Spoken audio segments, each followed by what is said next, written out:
Good evening, everybody, and welcome to another edition of the Sports Exchange. My name is Scott Morgan, Roth Motor City Madmouth, and I am very pleased to be joined by Greg Fuchs. Greg, welcome to the broadcast. Thank you, Scott. And Steve Balestrieri, welcome back to the broadcast. Always a pleasure, my friend. Always a pleasure. Always a pleasure to have you, Mr. Balestrieri. All right, Mr. Fuchs. Mr. Greg Fuchs writes for the South Florida Tribune, does a really good job of it. I see his passion in his writing every time I read his stories, and how he can take a lot of what he's written and turn it into the verbal word tonight, as we hope to incorporate Greg into more of these broadcasts as time progresses. With that said, Greg, okay, why don't you let everybody know a bit about your passion for sports? Sure. I mean, like a lot of sports fans, I have been a sports geek my entire life. I remember going to my first baseball game at the old RFK Stadium in Washington, D.C. to see the Orioles play the Senators. But I follow all the sports, all the four major sports, college, professional, and it is my passion. It is my oxygen. It's what gets me out of bed in the morning. And first thing I do is check a sports app to see what happened, if anything, overnight. And then, the little things which most people probably ignore, like the Sam Darnold trade today. I'm like, wow, that's exciting. How does it affect the mock drafts? So. Well, we're going to get to Very much so. We'll get to Sam in a few minutes. We're really very, very delighted, Greg, that you take the time with your passion to write for the South Florida Tribune. Your columns are very well received, and we appreciate it very much, and hope you continue to do it. And we're going to continue to bring you on the broadcast when the situation presents itself. And I leave no doubt who Mr. Steve Balestrieri is, but why don't you go ahead and let everybody know what you're doing, Steve, here for those that are listening for the first time. Well, thanks. As always, I appreciate the invite to come on and talk with you. I write for PatsFans.com, covering the NFL for the past 10 years. I also cover military affairs and politics for SoftRep.com, which covers all the military kind of stuff in the world. I do a podcast with them as well. So it keeps me busy and off the street. Very good. All right. Well, tonight's NCAA basketball championship night. You guys will be a little late for that, but that's okay. Thankfully, you have two halves, as we found out on Saturday night when UCLA lost to Gonzaga. We'll get into that later, but why don't we go ahead and talk about some predictions before we get to the business at hand, which is the NFL draft. All right, Greg, lead it off with your prediction tonight. My prediction is after the first pick in the draft, when Trevor Lawrence gets picked, I have no idea what's going to happen. I mean, you're not giving me an NCAA basketball prediction tonight, Greg. Shame. Gomer Pyle, shame. Man, the thing I love about the NFL draft and doing the mock drafts is all the teams have multiple holes in their roster to fill, and you never know which one they're going to fill in the first round. And then you never know how everyone's plans are going to get messed up because someone slides down the board or someone goes 10 spots early. Man, it's just exciting. If you want a prediction, and I'll be very curious as to what Steve has to say about this, the Patriots call the Lions or the Panthers and move up in the draft to get a quarterback. Okay, but my prediction I'm asking you, Greg, is for tonight's basketball game. Oh, I'm sorry. You should have cut me off. Don't be afraid to cut me off. Oh, that's okay. I was just curious to see where you would go, knowing you were leaning toward the Patriots. But you did exactly what I thought you would do, play the political game. So right. No big deal. This is entertainment, folks. I will go with a very close, exciting game, high scoring. Gonzaga will win by like 5 points. Steve, you want to come up with a guess? I'm not a basketball guy. That's the one sport I don't follow at all. So I couldn't even venture a guess, but Gonzaga's undefeated, are they not? So I'm going to root for them to stay so. All right, and I'll go ahead and get mine before we get on to the NFL business at hand. I could tell Greg Fuchs is really, really focused on this, so that's good stuff.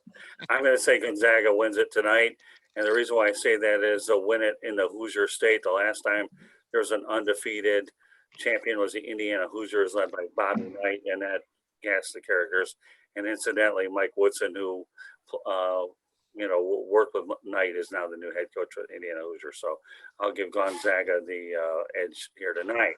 But that said, okay, we are going to talk about some NFL. I've got a bunch of things we're going to talk about. We'll lead off here with Sam Darnold, who 23 years of age. He was traded by the New York Jets to the Carolina Panthers for a 2021 6th-round pick, which is 226 overall, and a second and a fourth-round selection in 2022. Going to lead off with you, Greg. What are your thoughts about that decision? Before you answer my question, let me break down some numbers for Darnold.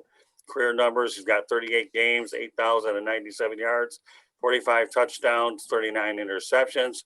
He has a 13-25 record as a starter, averaging 3,409 yards and 9 touchdowns against 16 interceptions per 16 games played. I know that's a mouthful, but why don't we talk about Darnold? And I have both of you guys a question about Zach Wilson. Okay, Greg, go ahead. Break it down. I was surprised by the trade. I think it was a really good trade for the Jets. They got a good return. No one knows what Sam Darnold can be. I mean, he was the third pick in the draft 3 years ago for a reason. You can see the strong arm, you can see the size, you can see the mobility, and most people are just giving him a giant pass because the Jets have been so dysfunctional the last 3 years, and I can understand that because they have been dysfunctional. So I was a little surprised Carolina made that trade, because how much of an upgrade is he over Teddy Bridgewater? I don't know. But now they get a shot. It's a good gamble, and Carolina still has their 8th pick in the first round. So it's gonna affect the draft, but I think it was a good trade, understandable trade. All right, Steve, what's your take on it? I think it was a good trade for both teams, for the same reasons that the Jets got some, some draft picks, mostly next year. But I think Carolina has already, they've already kind of put it in their mind that he's going to be their guy, because the 2nd-round pick is next year, which means they'll have to guarantee his salary. So if they're guaranteeing that much money, I think that's showing that they believe that he's going to be that guy for them. And like Greg was saying earlier, I mean, there's still a lot of unknowns about him, because the Jets were so dysfunctional and they put such a poor team around him. It was really difficult to get a read on what this guy, can be. I mean, we all know the potential's there, but we'll have to see when he gets on the field. I think this is a good move for him. I think he's going to be much happier in Carolina, out of the New York spotlight. And I think he's going to shine. I've always liked him. And, when I knew the Jets were going to trade him, where I wanted him to go, but I knew that they were never going to trade him there. So.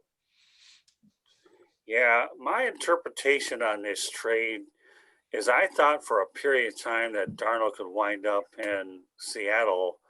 Obviously Pete Carroll's running the show there, or maybe down in Houston, because nobody knows what's going on with Deshaun Watson. We'll talk about Deshaun later.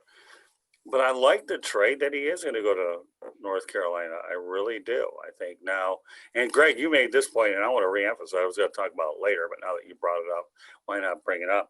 That the Carolina Panthers don't have to give up their 8th pick at all. So now, what the best thing you can do with Sam Darnold? You got a quarterback that you believe in. Hopefully, you develop them, and then you got to give him a wide receiver, give him a top target. And the one thing about this draft, Steve and Greg, there are no shortage of wide receivers in this draft. No, there's plenty to pick from in that first round. Yep.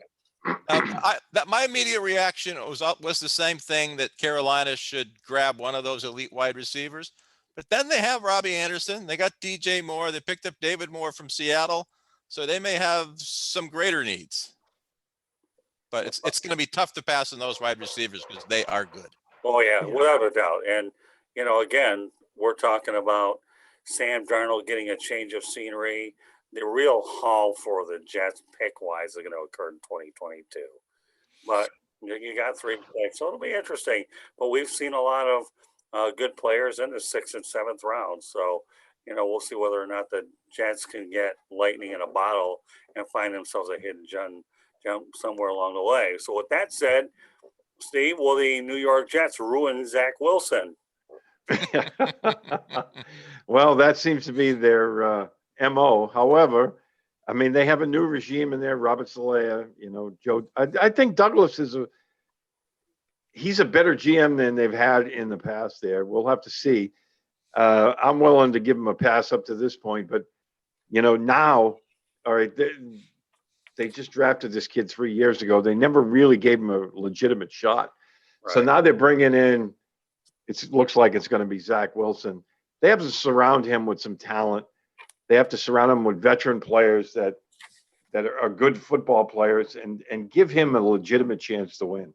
I know the Jets really have been searching for a quarterback since 1972, so it's still a work in progress for them. We'll have to see. What are your thoughts, Greg? Do you think that the Jets will go ahead and ruin Zach Wilson? Let me, before you answer that question, though, I did have the good fortune of seeing Zach Wilson play as he shredded Central Florida here at the Boca Raton Bowl. And what I saw there was just unbelievable. This guy absolutely shredded that defense as he did so many times. But I guess a couple of questions will enter into play.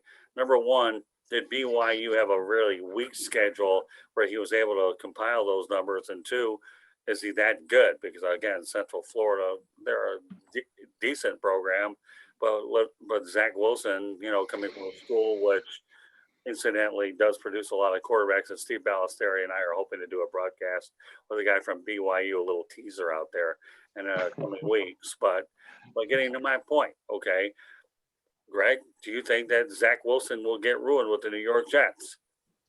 Well, as a Dolphin fan, I'm kind of sort of hoping so, but for his sake, no. To Steve's point, I think they got the right head coach there, better general manager, so I don't think they're going to mess things up.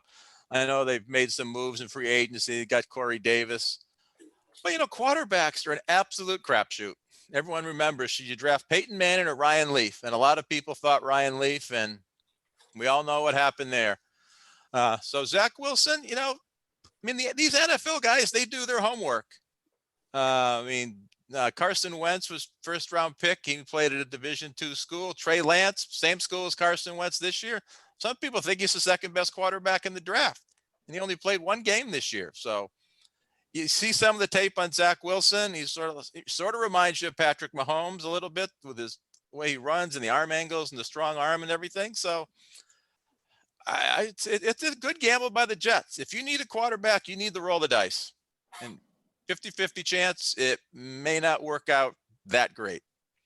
Well, we'll see whether or not they're looking for one every another 3 or 4 years from now, because when these rookie deals expire, it's easy really to mess up a quarterback for sure. I mean, guys don't make it to their second contract with a given team, and when they do, they pay so much for these guys, and as a result, who do you surround them with? So that's, you're kind of like in a catch-22 though. So with that said, okay, I appreciate that, Greg. Some very good insights.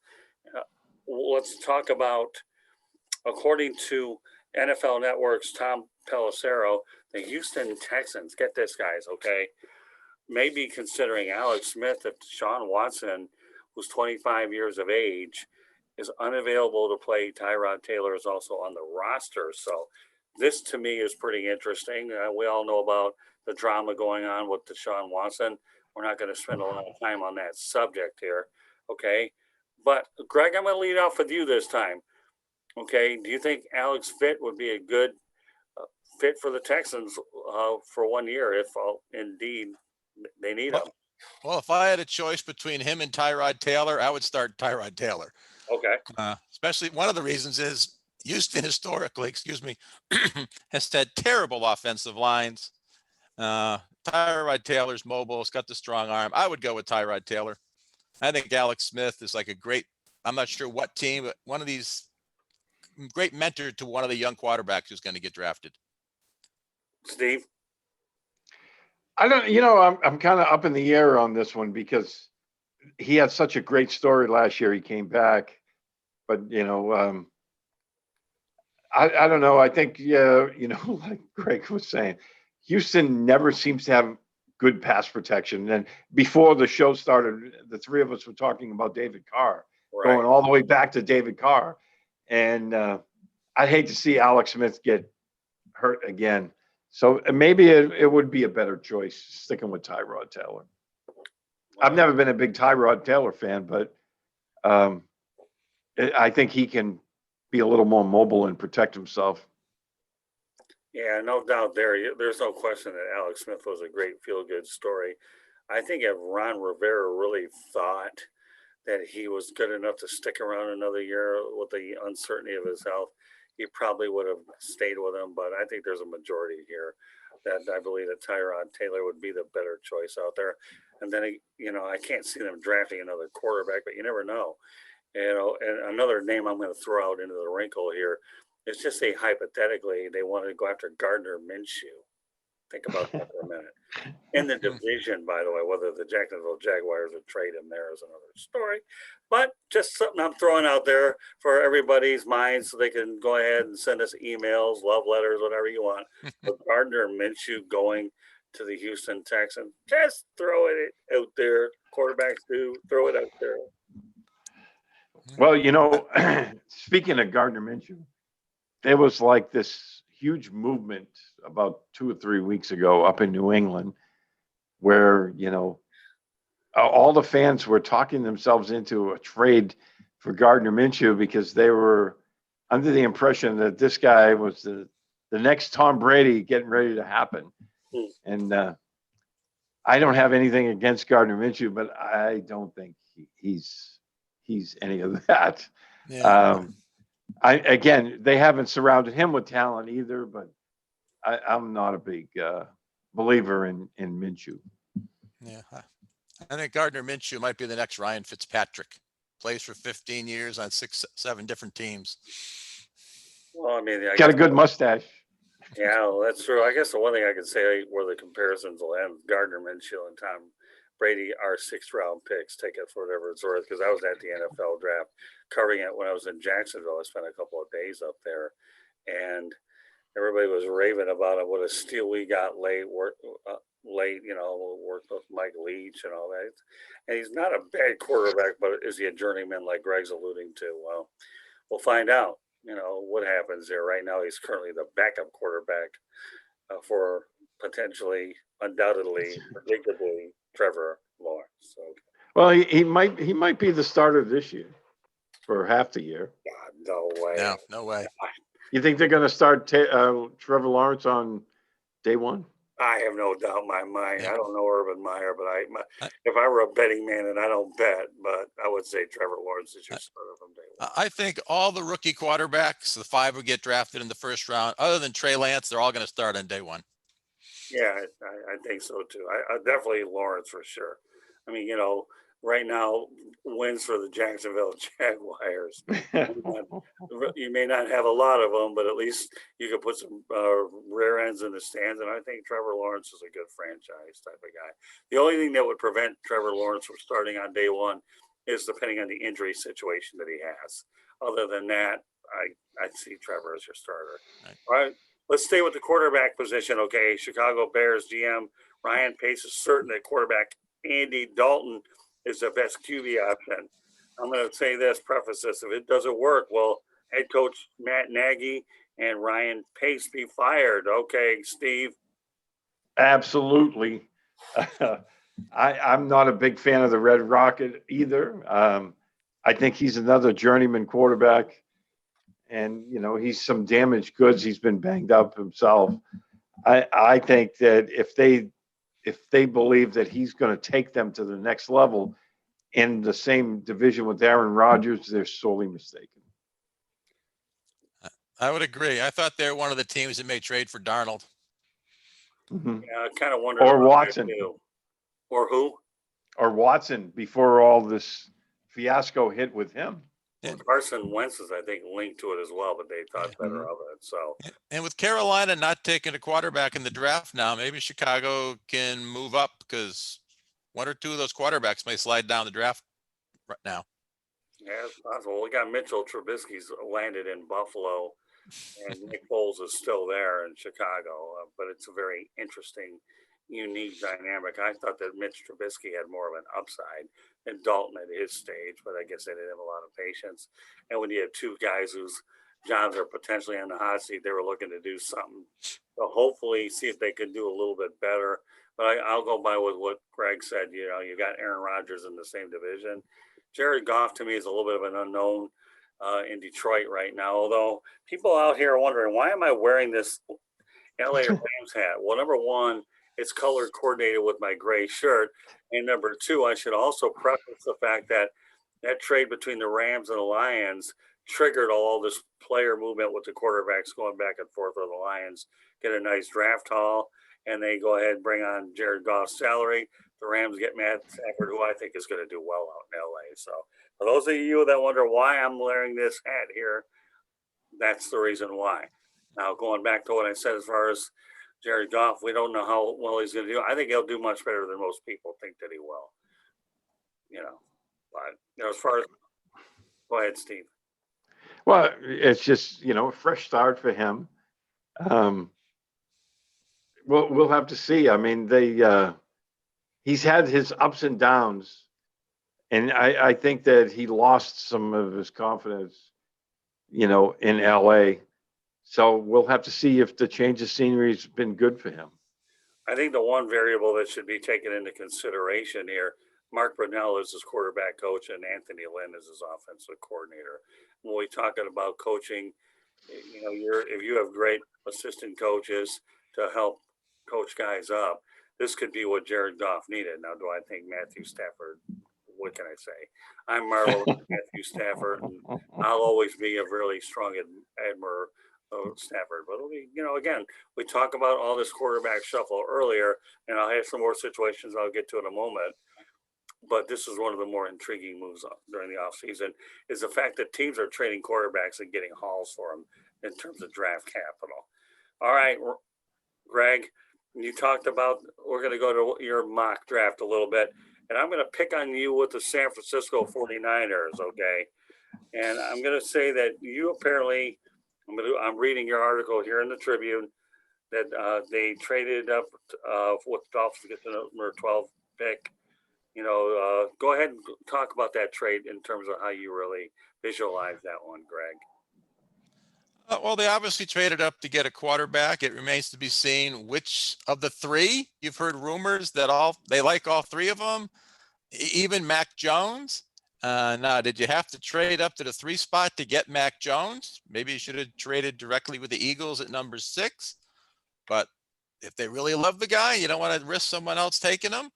I would probably go with Justin Fields if it was me. He played at a big-time program. He's got the arm and the athleticism. Mac Jones, not as athletic. And Trey Lance, to me, coming from a Division II school, only played 1 game last year. He's probably a little raw. So I would go with Fields, which I think is a little different than when I wrote in my article 10 days ago. I think I had Lance going there then. Yeah. And you hear a lot of rumors that, people talking to John Lynch and Kyle Shanahan, they like Mac Jones. So who the heck knows? Steve? Yeah, I'm in the same boat. I mean, I thought when they traded up, it was Justin Fields all the way. I figured that was why they made that move.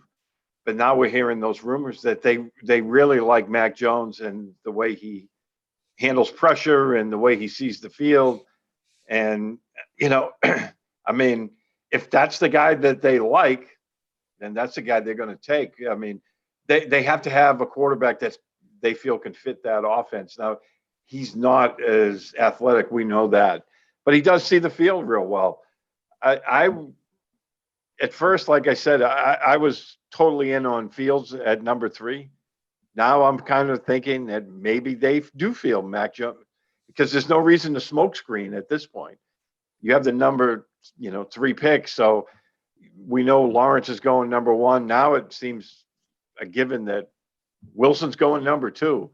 So there's no reason for them to smoke screen anything. I mean, I would imagine that if any of these rumors are true, Mac Jones might be their guy.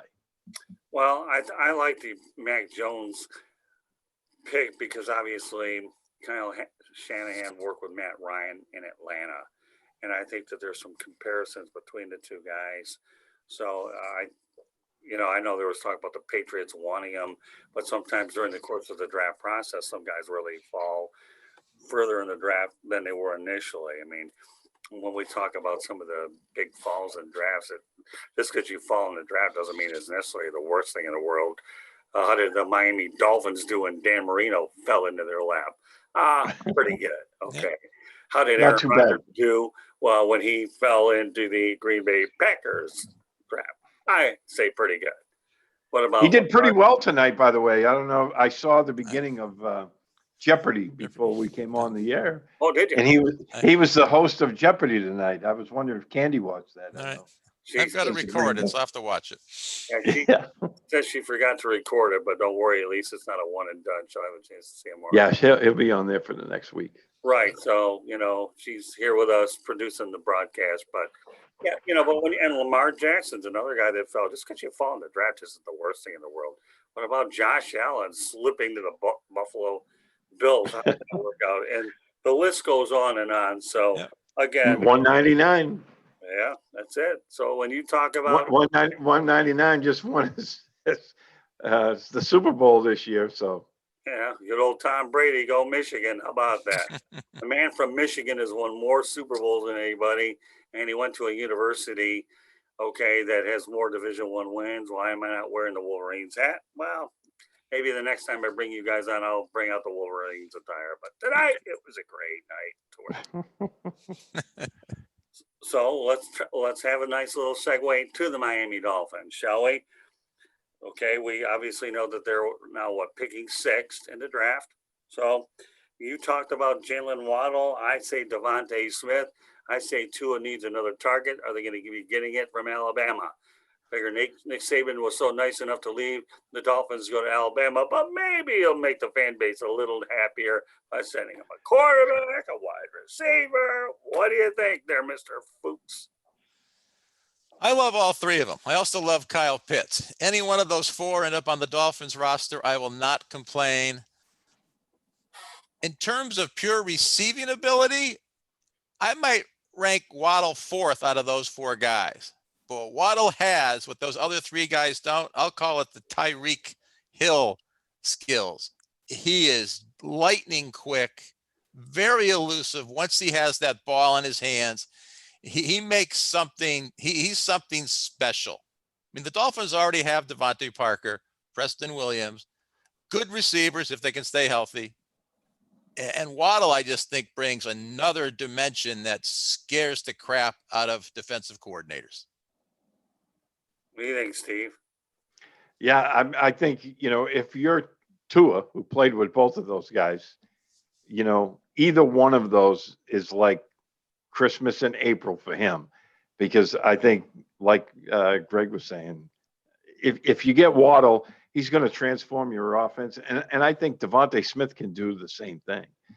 I mean, we saw him last year. He's just electric when the ball touches his hands, and he's got that gear where it doesn't seem like he's running very fast, and he's just leaving people in the dust. And with a couple of solid wide receivers that they already have, if they pick up one of those two Alabama guys or Pitts, who I think is a generational player, that offense is going to be fun to watch. Yeah, go ahead, Steve. I was going to say, if Pitts is available, I think the Dolphins will take him. Yeah, he's a generational.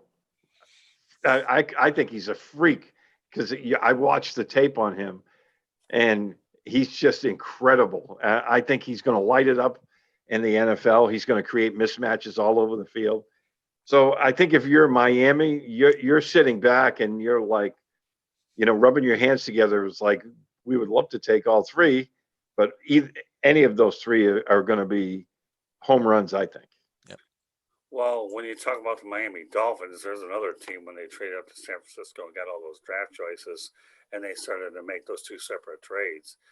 Chris Greer has done a wonderful job there with the Dolphins, the way he's been able to fleece teams and give them all this draft capital the last couple of years. But when you compare and contrast these two receivers, for a lot of you old-time Dolphin fans that I want to really talk about, Mark Clayton and Mark Duper were pretty great players in their day as well. So, Greg and Steve, if you're going to compare these two receivers for Mark Duper and Mark Clayton, who would you compare who to who? It's tough. I would probably say Duper and Waddle would be close. Yeah. They're kind of different players, but I think I'd go Duper and Waddle. I was sort of thinking the same thing. Great minds. I'm not getting involved with this. I asked the question. It's a Yeah, nice I mean, problem to have. that would be a really nice problem to have. Who are you going to throw it to first? Yeah, it really is a tough problem. All you got to do is give Tua a few more targets and a year under his belt. Now you think he's just going to turn out. I think the Dolphins going to have an excellent year, anyways. But it's okay to go down 3 spots, get some more draft choices, and still get whatever player basically wants. So Yep. we talked about Kyle Pitts. Well, now we're going to go to the Cincinnati Bengals, who have a crack at, I believe, Kyle Pitts first. And if that isn't good enough, why don't you get Joe Burrow, his former teammate Jamar Chase? And I think the one thing that's interesting about the Dolphins and the Bengals is you talk about 2 quarterbacks from these respective SEC schools who have a chance to be reunited with a lot of their old teammates, and you have that built-in chemistry amongst them. Now we know the wild card here is Kyle Pitts, who, like we know, is a generational type of a player. But let's assess the Cincinnati Bengals situation. Kyle Pitts, do you think he would go to the Bengals? If Atlanta doesn't take him, yes. Okay, that's. I mean, because they already have 2 good wide receivers in Higgins and Boyd. Yeah, they'd love to have Jamar Chase. Who wouldn't? But they don't have a tight end that's anywhere close to Kyle Pitts. And like Steve used the word generational, and I think that he's that. He's your next Travis Kelce. If Travis Kelce was available in the draft, wouldn't you take him? Steve? Yeah, it's going to be interesting. I mean, because you look at the Bengals, and I can talk myself into that they need a left tackle, but with all these weapons there, and you have a young quarterback like Joe Burrow. I mean, if you're Cincinnati and you're seeing all these guys' names on the board, because some of them are going to be there. I mean, I think we're pretty convinced that we're going to see 3 quarterbacks back to back to back, and then things start opening up. So, if you're Cincinnati, all of these guys are going to be in play for you, and I wouldn't be surprised if Atlanta slides back a little bit. So that would help even more if you're Cincinnati, because then you get to pick even more because, of these, wide receiver tight end targets. I just have the feeling Atlanta is going to stick with Matt Ryan for a couple more years. So I think they're going to slide back and get some more capital. Well, that makes a lot of sense. I mean, number one, he occupies a lot of money on their salary cap. You get him another playmaker. I mean, think about any of these guys with Julio Jones. Scary thought, isn't it? I mean, whether it's like Greg alluded to, Kyle Pitts. Oh my goodness! Being in the state of Florida, we've seen a guy. Of course, Kyle Trask will probably be going somewhere. I think he's a second rounder, but watch out for his name somewhere along the lines too in the second round. But we'll stay with Kyle Pitts for the moment. He is a generational player. Me personally, I have a gut feeling, and it's just a gut feeling, that the Cincinnati Bengals are going to go with Jamar Chase, and it's thing. And again, it's just a gut feeling I have. We're all have gut feelings when it comes to these mock type of drafts where it's a guessing game, but why not? Everybody guesses the NCAA tournament. Yep.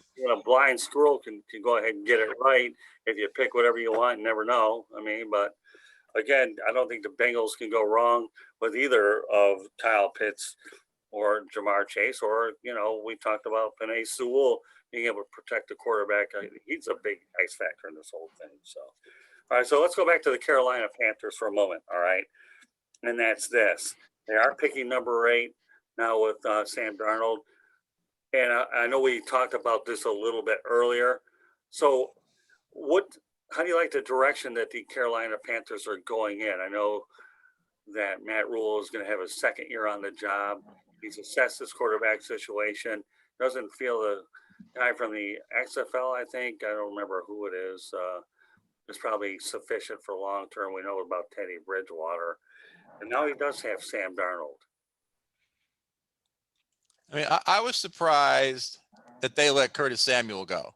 Now I know he got a lot of money, but he was like a jack of all trades, running the ball, special guy when you get the ball in his hands. I was surprised that they let him go. Sam Darnold trade I like primarily because they didn't have to give up the number 8 pick. I think in my original mock draft, I had them moving up to number 4 with Atlanta. Although it didn't make sense. They wouldn't trade within the division. But I had them trading up at some point to get a quarterback, and now they don't have to. They may even trade down because Steve's favorite team may come knocking on their door. All right. Yeah, I wouldn't be surprised if New England tries to slide up to number 4 with Atlanta, who I talked about, depending on what, kind of compensation they're looking for, or with Carolina. Yeah. So, but if you're Carolina with that 8 spot, I don't think there's any question you have to go after a wide receiver now to make sure that Sam Darnold has a really good target to go to.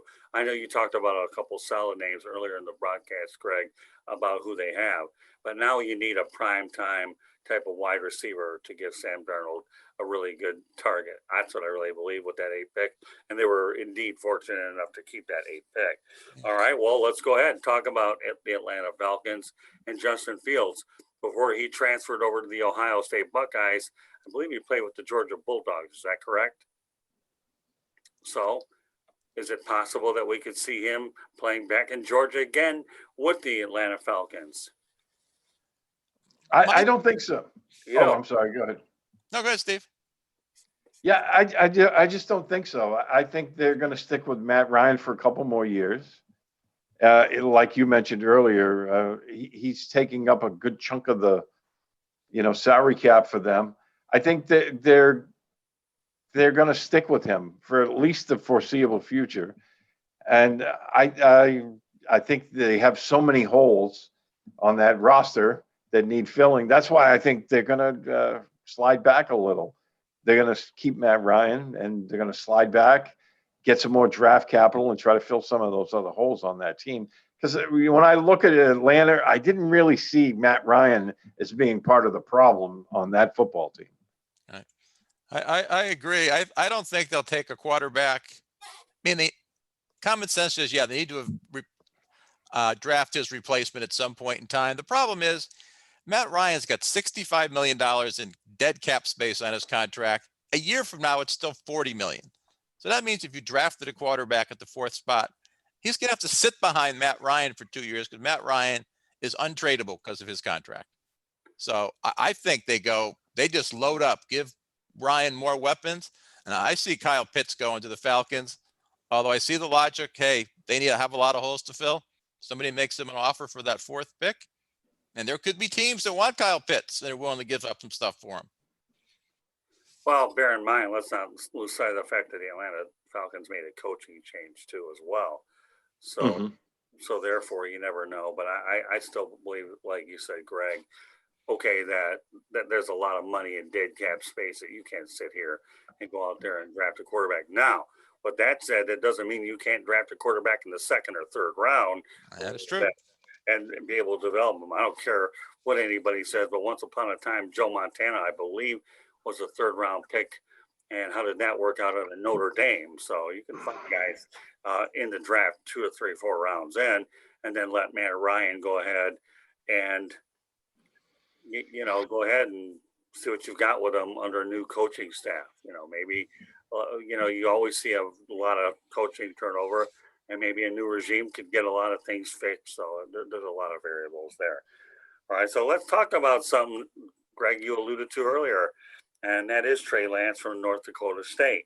They only played 1 game last year. It was like a showcase game for them. And we all know that Carson Wentz played at North Dakota State as well. Now, again, 1 game last year, minimal sample size, Greg.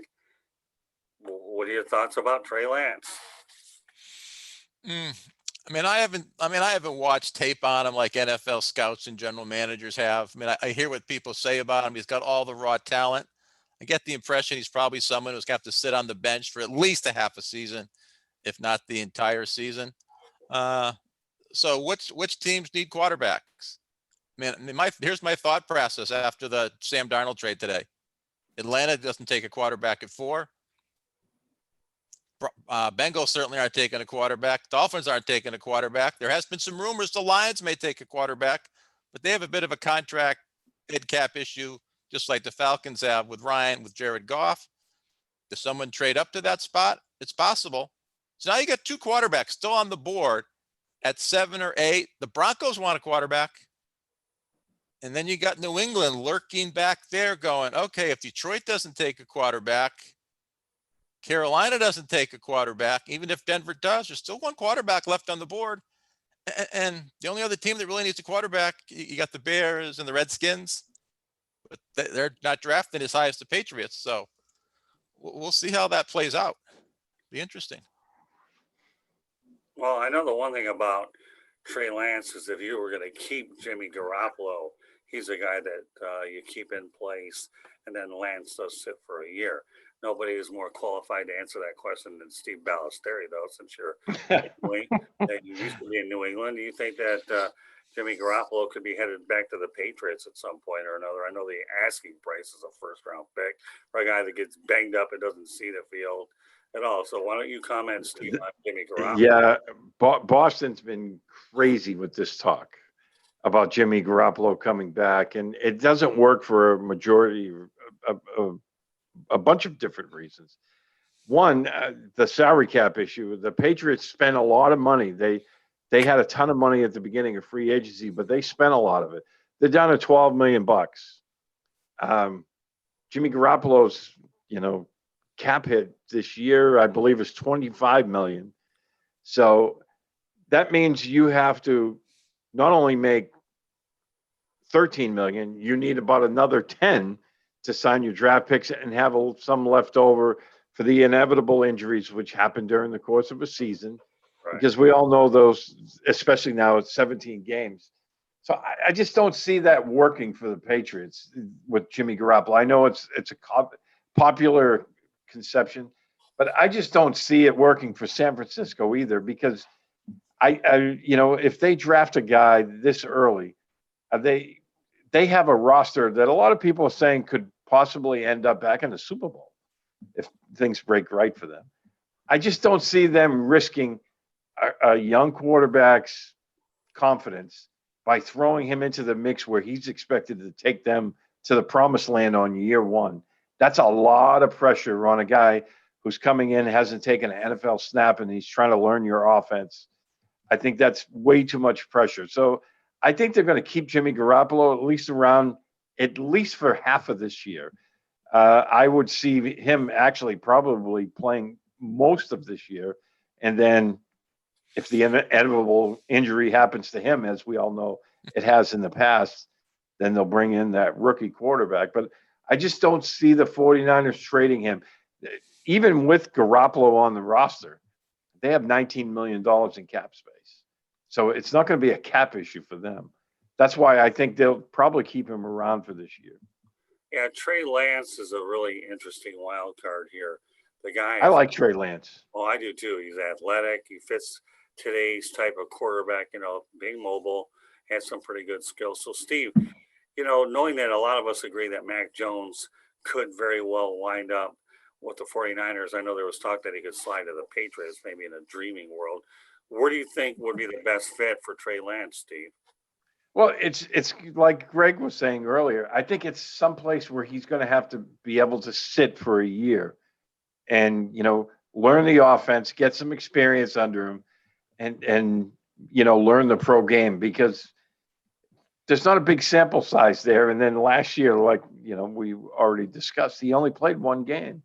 Right. So I think the best scenario for him would be going somewhere where he'd sit for the, his rookie season and learn the offense, get in the offensive coordinator's ear and be very, very comfortable, and then come out in year two and be willing to show what you got. I think for him to come out, especially coming from a Division II school and starting on day one I don't think that would be a good idea for him.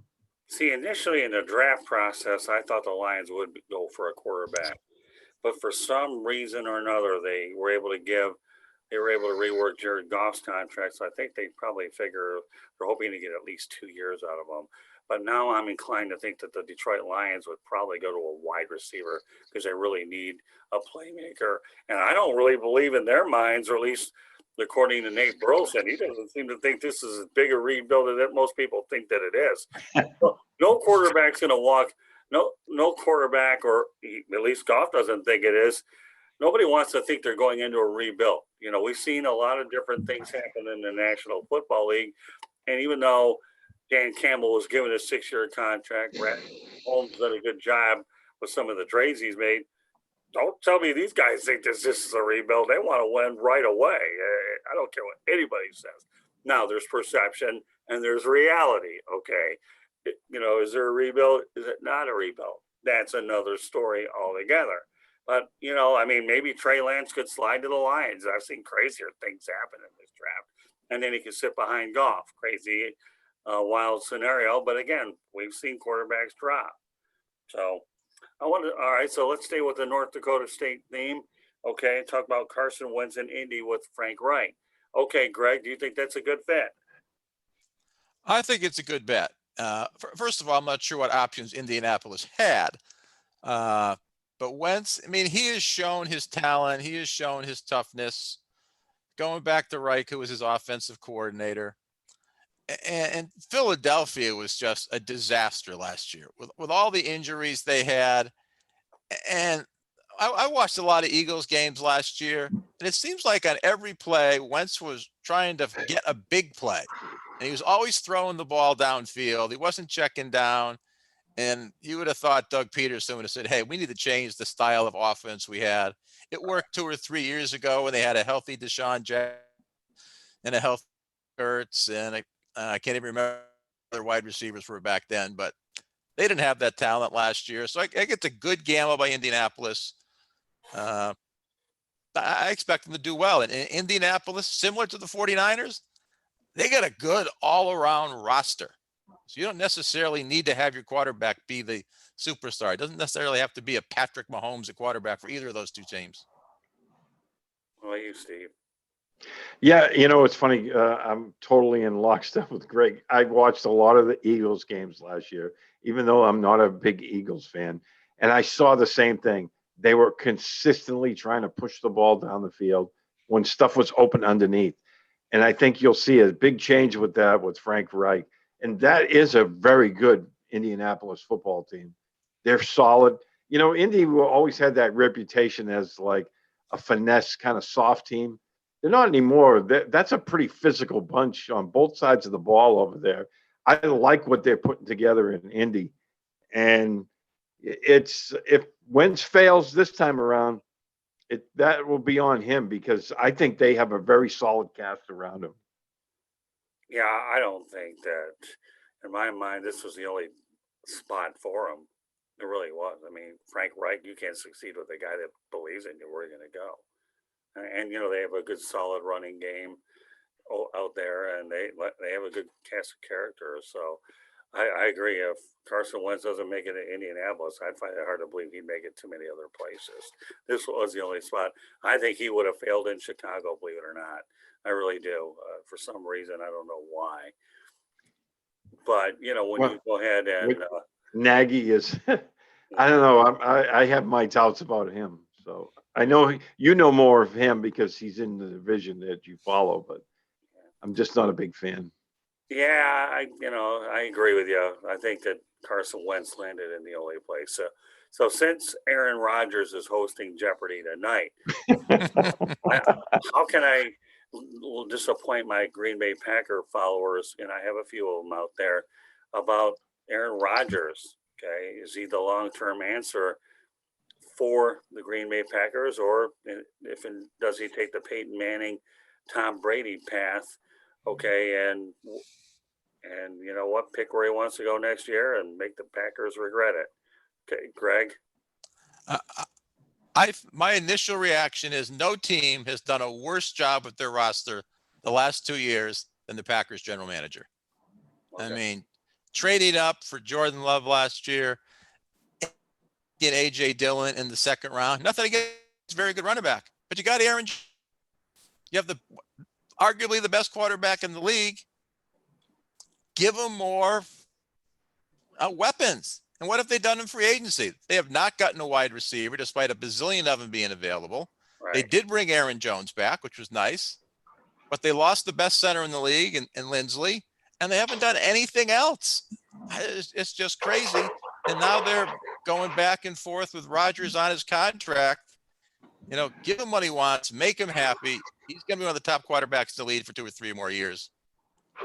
Got to go all in, just like Tampa's all in with Brady and those guys now, doing what they have to do to manage the salary cap. Packers should be doing the same thing, and they're not. Just boggles my mind. Steve? Yeah, I totally agree. You look at, when they drafted Jordan Love, I was thinking to myself, what are they doing? I mean, it doesn't make any sense. I mean, were they really going to replace Aaron Rodgers at that point? And then they didn't, which tells you that they made a mistake there. So why aren't they surrounding him with better weapons? I mean, I just think they're wasting the not the best part of his career. I think he's a little beyond that, but he's still one of the top 2 or 3 quarterbacks in the NFL. And I don't know. I agree with Greg that their decisions the last couple of years are really some head scratchers. But I think they're going to stick with Rodgers for the next couple of years. I think it would be silly for them to part ways with him.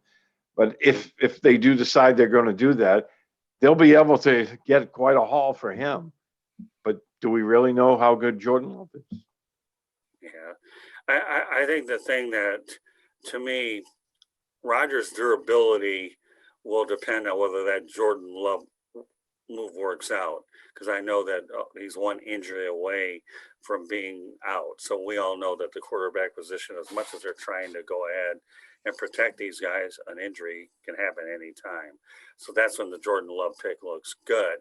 I know that when the Packers have lost Rodgers, their performances drastically declined, but the bottom line this year is they need to get one, but maybe 2 good wide receivers. They need to show Rodgers that commitment that, all right. And the A.J. Dillon pick I actually think was a pretty good pick. But they need a couple of wideouts. No ifs, ands, or buts about it. I don't care what anybody says. But we'll find out whether or not the Packers' decisions, to me, are more complicated than solving the Rubik's Cube. Because I think a lot of people know that when you play around with the Rubik's Cube, that thing gets a little bit mind-boggling. But then again, this whole NFL draft situation is mind-boggling as well. I know that both of you guys aren't real big college basketball guys, so we weren't going to ask you to come up and fill out a bracket because you guys are going to make your hands full coming on the show tonight trying to figure out the draft. But don't feel too bad, guys. Everybody that bothers to go with a mock draft can put on their thinking Jeopardy cap and try to guess it through all you have to do. But meanwhile, really enjoyed having this broadcast with Greg, our rookie of the night. And of course, we don't expect him to be a rookie any longer now that we got him here involved. And Steve, well, you and I, we know this drill all too well, don't we? So yeah, it's always a pleasure. Like I said, man. And now it's nice to meet Greg. And now we know we have another guy we can always bring on and talk some football with us, because we could do this every night. Well, I tell you what, Greg Fuchs, does a really good job writing for us. I enjoy reading your stuff, Greg. I really enjoy. Thank you, Scott. And I enjoyed tonight. I'll come back as often as you let me. All right. Well, meanwhile, this completes this edition of the Sports Exchange. Have you guys been vaccinated yet? Yes. Not yet. Just the first one. Oh, yeah. I got mine on Saturday, so I got the Moderna one. But I encourage all you folks out there to go out there and get vaccinated. That's another way so that we get around this COVID situation. But meanwhile, this completes this edition of the Sports Exchange. My name is Scott Morgan, Roth Motor City Bandmouth, joined by Steve Balestrieri and Greg Fuchs. This broadcast can be seen on our YouTube channel, South Florida Tribune. I encourage everybody to go out there and subscribe to it. You get all the broadcasts that we have to offer and then some. Steve Balestrieri appears on a lot of the different ones. And of course, if you don't find it on the YouTube channel, go to www.southfloridatribune.com. Under the broadcast section, you can see it there as well. So Either go to our YouTube channel, South Florida Tribune, subscribe for free, or you can find it on our website and you can play it as often as you want. Now, Steve, why don't you go ahead and let everybody know before you get off the broadcast how they can get a hold of you on social media? Yeah, you can find me on Twitter at SteveB7SFG. I'm also on Instagram and Facebook, but mostly on Twitter. And what about you, Greg? You have some social media. Go out there and mention that as well. I was going to ask me because I can't rattle off my Twitter or Facebook addresses off the top of my head, but if you search for my name, my Twitter account, I know it's just under my name. So that works. Okay. And as far as we're concerned, you can find me at Tribune South. So if you want to go ahead and locate South Florida Tribune, just go to at Tribune South. And also like our Facebook page. But I want to reiterate one last time, these broadcasts will appear on the South Florida Tribune YouTube channel and www.southfloridatribune.com. And of course, if you want to email us, you can do so at southfloridatribune@gmail.com. So on behalf of Steve Balestrieri and Greg Fuchs, this is Scott Morgan, Route to Motor City Manmouth. Thank you for joining us on this edition of the Sports Exchange. Until the next time, meanwhile, everybody, go out there and be safe and do the right things with this COVID-19. We're not out of the woods by a long shot. We're making progress, but we're far from there. So good night, everybody, from Scott Morgan Ruff here at the Sports Exchange.